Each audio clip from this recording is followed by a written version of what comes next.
Most people think events start when they arrive. They don't.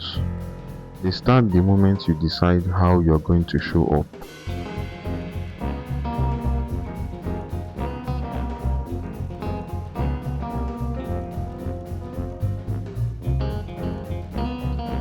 I stood there for a second.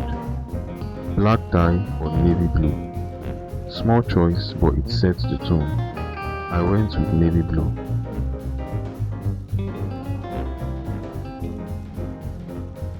The watch, a reminder that time is expensive.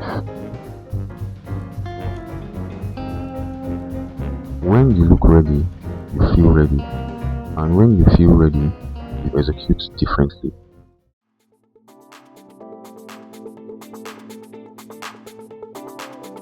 The city was already in motion. Cars, people, everything moving with purpose.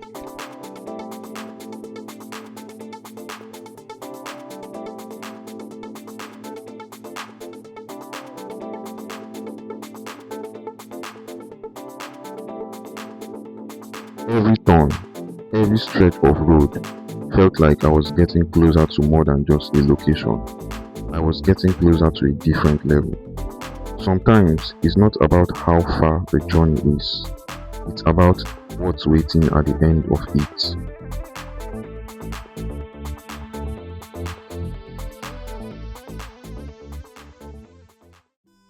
The moment I got to the venue, I knew this wasn't ordinary.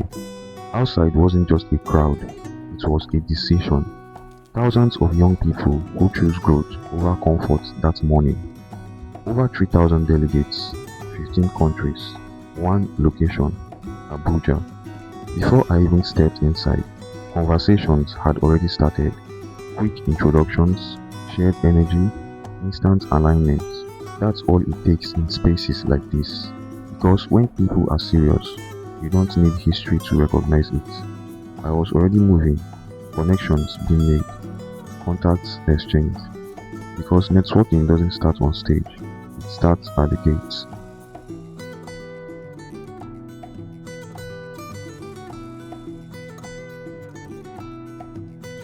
I waited in line, everyone showing their access cards one by one. When it was my turn, a quick check, a nod, and I was allowed in.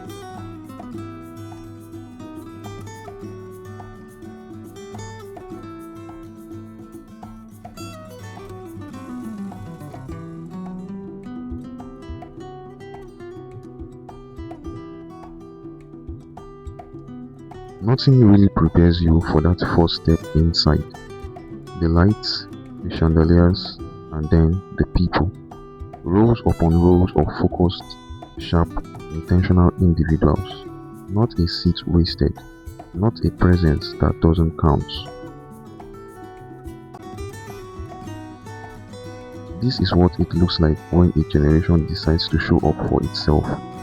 No noise, no distraction, just action, intention, growth. And in a room like that, something happens to you. Silently, instantly, your standards lift without anyone saying a word.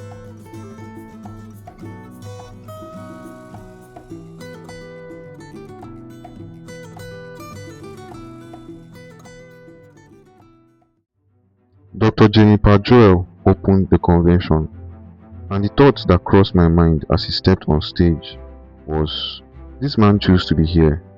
He is based in Canada. He has a schedule and responsibilities all over the world. But every year he gets on a plane and comes back to Nigeria. Not for money, not for recognition, but for impact for the young people. He has been investing in Nigerian youth for years, consistently and intentionally, and you could feel it in the way he held the room, in the way people listened. That kind of presence doesn't happen overnight.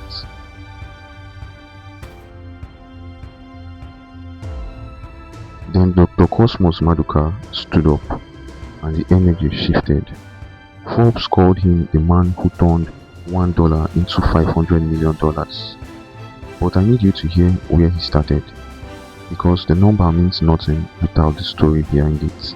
Today, he owns a conglomerate worth hundreds of millions of dollars, with with investment and businesses across automobiles, agriculture, transportation, and many more, built from a decision that his beginning would not be his ending.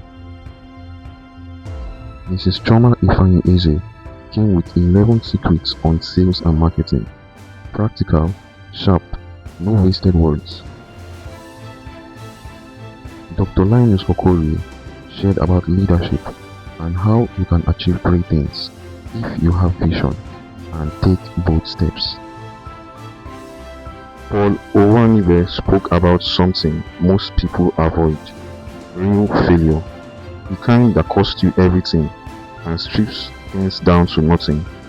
He didn't share it for sympathy, but to make a point. Even after loss, there's still life, still possibility, and still a chance to rebuild. And then Mr. Jubril walked on stage. He's under 40 and in electric vehicle technology. He told us where he came from, a poor neighborhood in Lagos, Nigeria, where every single morning he had to cross a mountain of trash just to get to school. He got a scholarship opportunity to study in Cyprus. He came back to Nigeria, he built, and now he's shaping the future of electric vehicles in Nigeria.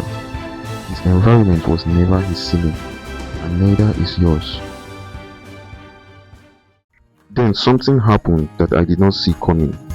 Random people were called to the stage and given 1 minute each to pitch their startup idea, right there, in front of investors, in front of thousands of people, with no time to think and no room to hesitate. As I watched from my seat, I started asking myself a question I didn't have a clear answer to. What if I'm called on stage right now? What would I say? I couldn't answer it the way I wanted to, and that told me everything. See, we spend so much time working on our crafts, building, learning, improving, but we forget to work on our voice.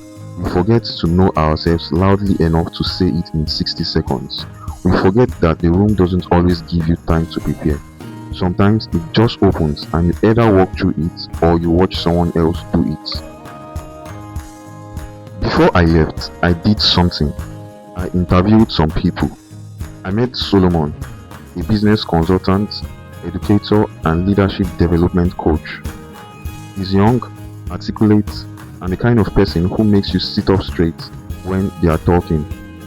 I asked him, what is the one problem Nigerian youths need to solve urgently? He said collaboration and networking. Because many young Nigerians have brilliant ideas, but they cannot execute alone. And instead of finding each other, we stay isolated. We compete when we should be combining. We protect ideas that will grow faster if we shared the table. That answer stayed with me, because he is right. Then I met Shekinah, an entrepreneur, calm on the surface, but you could tell she had clarity and direction. I asked her to rate her experience at the convention on a scale of 1 to 10. She said 9. Then I asked her, how has today changed the way you think about leadership? And she said something very wonderful.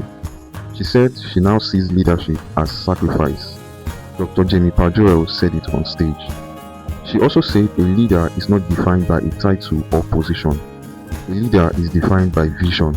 And where sight stops, vision begins. Vision sees what ordinary eyes cannot see. I want you to think about that again, slowly. Where sight stops, vision begins. People like Solomon, people like Shekinah are not waiting for the country to be perfect before they start building. You are probably one of them too. And if you made it to the end of this video, let me leave you with this. Get in the rooms, do the work, find your people, and never stop building, because Nigeria needs what you are carrying. The world needs you.